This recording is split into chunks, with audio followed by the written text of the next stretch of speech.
اس کا شروع کر رہے ہیں سلسلہ سوالات کا، تو آپ لوگ بھی گفتگو کر سکتے ہیں یا چیٹ باکس میں شیئر کر سکتے ہیں اپنے سوالات. اپنے آپ کو انمیوٹ کیجئے اور جو بھی سوال ہے وہ کیجئے.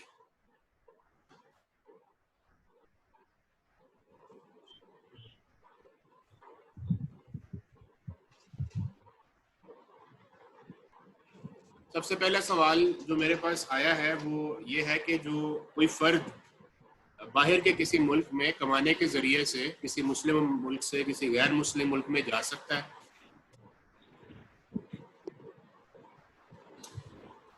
میرے لیے اسوہ تو محمد رسول اللہ کی ذات ہے.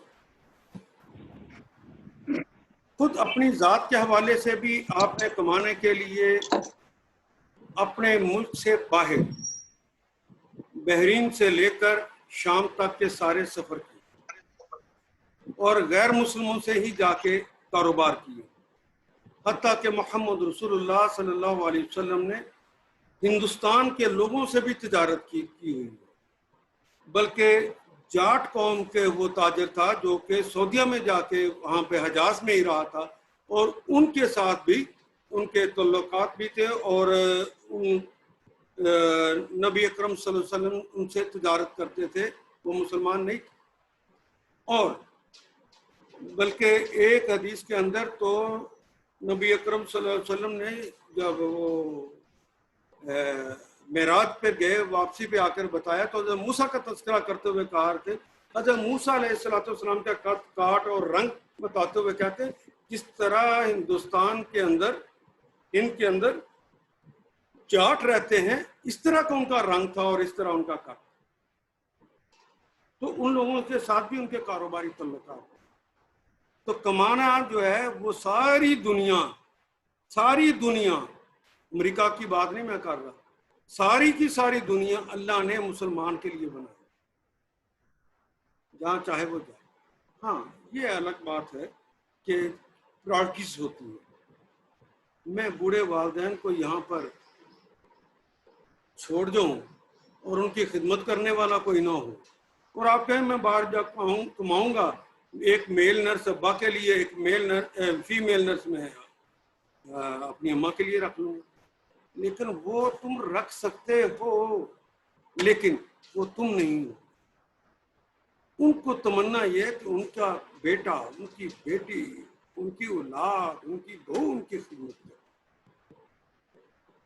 پریورٹیز دیکھیں. یہ اجر جس کے بارے میں یوں کہا ہے جس نے بڑھاپے میں بیلنس قائم کرے نا، ایک تولیں اس کو. حضور فرماتے ہیں کہ جب وہ میرا ممبر پر چڑھ رہے تھے تو آمین کہا، جبریل امین نے اس کے اوپر دعا کی تھی اور نبی اکرم صلی اللہ علیہ وسلم نے اس پر آمین کہا. جس کو بڑھاپے میں والدین دونوں یا دونوں میں سے کوئی ایک مل جائے اور ان کی اتنی خدمت کرے کہ وہ جنت کا حصول اس کے لیے ممکن ہو سکے. اگر وہ یہ نہ کر سکے، وہ جنت نہ لے سکے، یعنی خدمت کے اندر کمی ہو جائے، وہ خدمت اتنی نہ کر سکے تو اللہ، اس کے رسول اور اس کے فرشتوں کی لعنت.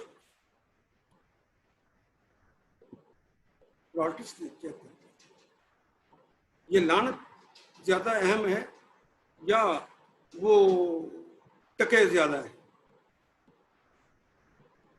کوئی پابندی نہیں ہے اسلام کی طرف سے، لیکن پریورٹیز تو ہر جگہ پر ہے. ہاں پابندی کی بات یہ ہے کہ شادی شدہ ہے تو 4 ماہ سے زائد بیوی سے دور نہیں رہ سکتا، وہ بیوی کو ساتھ لے کر. کوئی اور سوال؟ اس میں عام طور پہ یہ مسلم اور غیر مسلم ممالک کا بھی تفریق کی جاتی ہے، جیسے گلف ہے یا باقی ہے، لوگ اس کی پریفرنس یعنی قائم کرتے ہیں. لوگ کرتے ہیں، کرتے رہے. میں نے کہا میرے نزدیک محمد رسول اللہ ہے، تو محمد رسول اللہ کے ارد کی ساری کی ساری دنیا کفر پر تھی، تو وہ کفر پہ جاتے تھے. تو وہ ان ملک کے اندر بھی جب کرتے تھے، حجاز میں جب کرتے تھے تو تجارت کے حجاز کے لوگ مسلمان تھے. یہ جب دین چھوٹا ہو جائے تو ثبات والا ہو جائے. کیا صحابہ نے بعد میں جا کے یہاں ملائیشیا میں آ کے جن کو مسلمان کیا تھا، یہاں کے ان سے تجارت کی تو تبھی وہ مسلمان ہوئے تھے. کافر تھے تو مسلمان ہوئے تھے. ملائیشیا میں تو ہمارے صحابہ نے جا کے دعوت کے ذریعے لوگوں تک بات پہنچائی تھی. تو تنگ ذہنی کا مظاہرہ نہ کریں, کھلا دیں. اس میں ایک اور پہلو بھی نکلتا ہے کہ جیسے حیثیت مسلمان دعوت کا کام کرنا اور صرف مالی منفعت کو حاصل کرنے کے لیے جانا اور اپنی حیثیت کو بھول جانا. آپ جائیں یا نہ جائیں, دائی کی حیثیت تو آپ کی قائم ہے.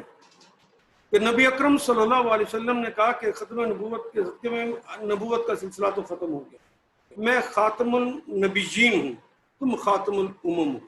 میرے بعد یہ کام تم لوگوں نے کرنا ہے. اور اعزاز دیکھیے کس کی خاطر ہم کیا چھوڑتے ہیں, لوگ کیا کہیں گے. دیکھیے رسول اللہ کیا کہتے ہیں کہ جس نے میرے بعد دعوت کا کام کیا, امر بالمعروف اور نہی عن المنکر کا کام کیا. یہ میں نے لفظ کیا ہے استعمال, امر بالمعروف اور نہی. یہ پہلا یدعون الی الخیر, وہ نیکی کی دعوت دیتے ہیں, پھر وہ حکم دیتے ہیں ان کو جو جمع ہو جائیں ان کو منظم کرتے ہیں, اور ان کا کوئی امیر بنتا ہے پھر وہ ان کو حکم دیتا ہے. اور ینہون, اور پھر منع, یہ تیسرا درجہ ہے. ینہون, اور وہ منع کرتے ہیں. جو باز آئے ان کو سزا دیتے ہیں, یعنی اسلامی حکومت ہوتی ہے. یہ ہے امت محمد. یہ کام کرنا تو فرض ہے. اور یہ جو لوگ کام کرتے ہیں ان کے بارے میں نبی محترم کہتے ہیں اللہ کے نزدیک ان کا مقام ایسا ہے جس طرح بنی اسرائیل کے انبیاء. اب بتائیے کون سا سٹیٹس ہے جس کی خاطر میں اور آپ اس کام کو چھوڑ دیں؟ اس سے بڑا کوئی سٹیٹس ہو سکتا ہے جو بنی اسرائیل کے انبیاء کا سٹیٹس؟ اور شہادت اس پہ محمد رسول اللہ کی ہے,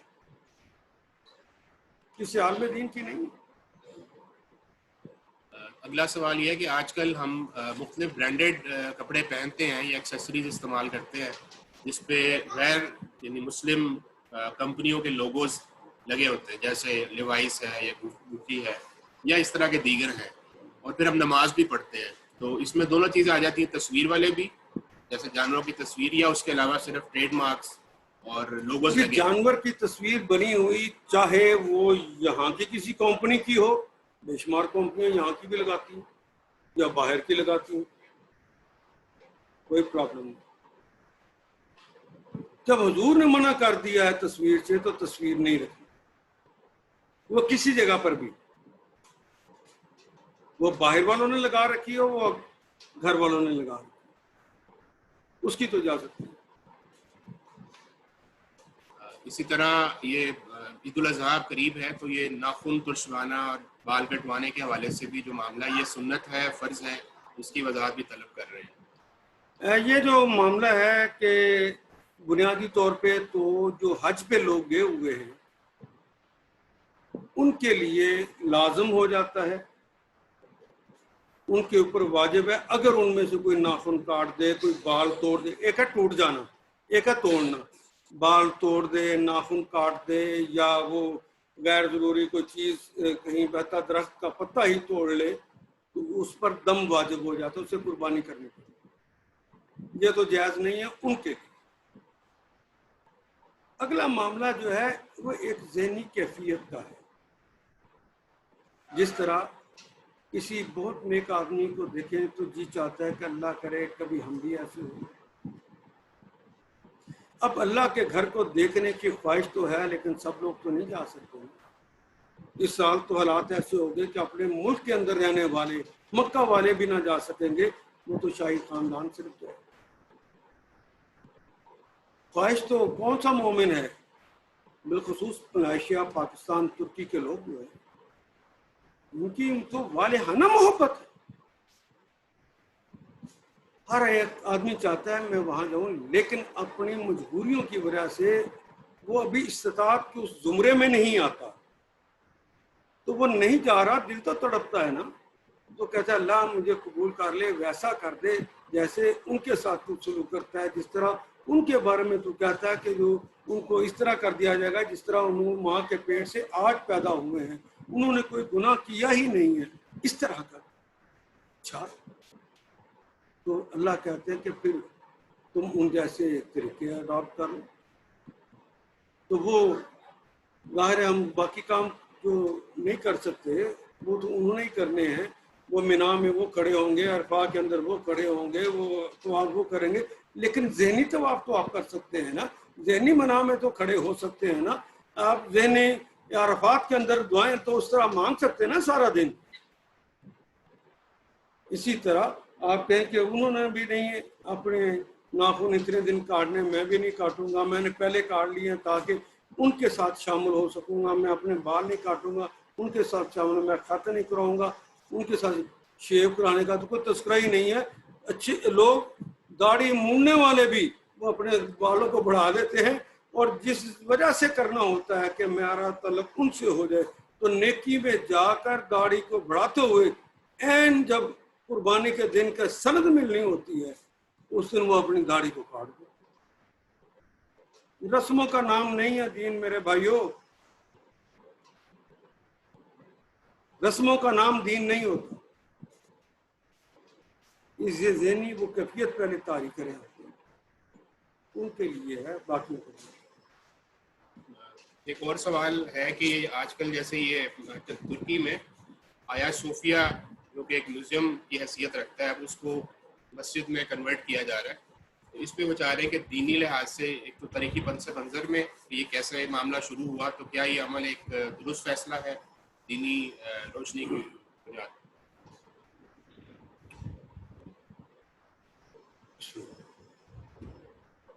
آیا صوفیہ کا یہ جو مرکز ہے یہ ٹھیک ہے کہ 1200 سال پہلے یہ ایک مسجد ہی تھی, لیکن 1200 سال پہلے تو یہ مسجد نہیں تھی, چرچ.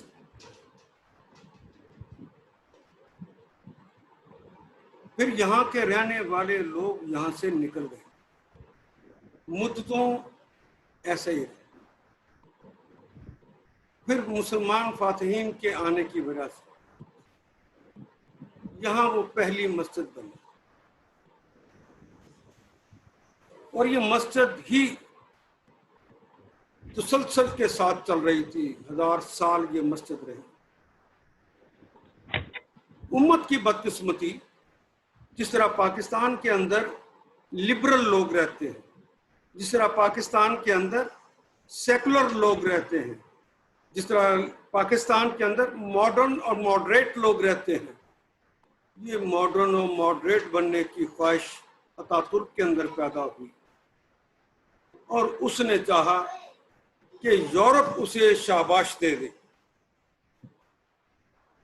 اس نے مسجد کو کنیسہ بنا دیا, اور مسجد کو اس نے میوزیم بنا دیا, مسجدوں کو تالے لگا دیے, مسجدوں کے اندر اذان جو ہے تم عربی میں نہیں دے سکتے, اس طرح کی اس نے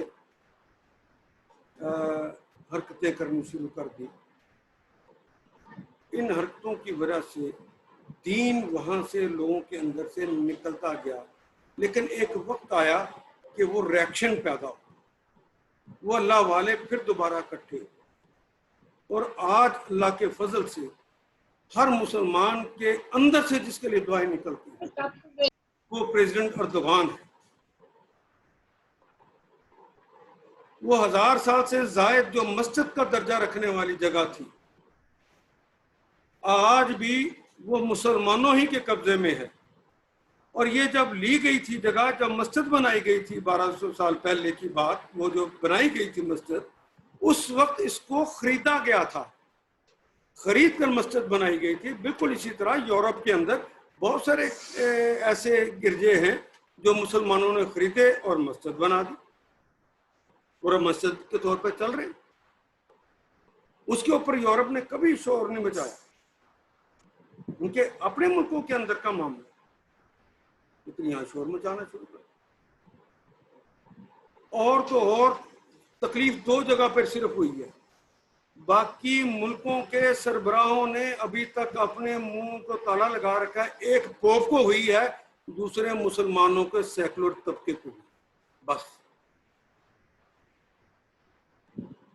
جہاں پہ 1000 سال سے, اور وہ مسجد کی جگہ قبضہ نہیں ہے, قبضہ تو